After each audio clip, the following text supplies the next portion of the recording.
Welcome back. Now, once you have secured some kind of interface you're going to be using to send out your Amazon SES email, you can use the site mail-tester.com. And mail-tester.com will send your email into a test box where you can look to find out whether or not your email is considered to be spam. Now, the most important function that mail-tester.com really does is the SPF and DKIM check. And you'll want to focus on whether or not you've got an SPF or DKIM check problem.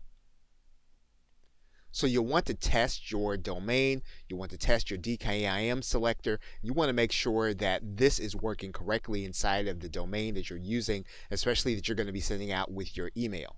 And what you're looking for when you check your score mainly is going to be your DKIM and SPF check.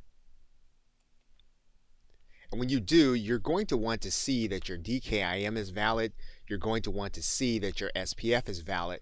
And again, MailTester will help you to figure out whether or not you have a problem and if you are fully authenticated. Now, another testing system you can use is gmass.co/inbox.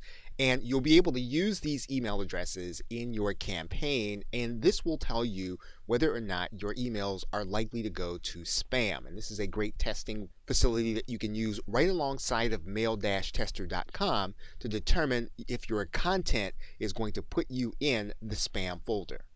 Now, obviously, you're going to be using these with your email interface. So when you've chosen a way to send out email, you're going to put this email address as well as the GMAS emails into your campaigns so that you can determine prior to a live campaign what's actually going to happen with your email and before you send out emails through Amazon SES so that you won't trigger a number of hard bounces. Okay, so with that, thanks, and I will see you in another video.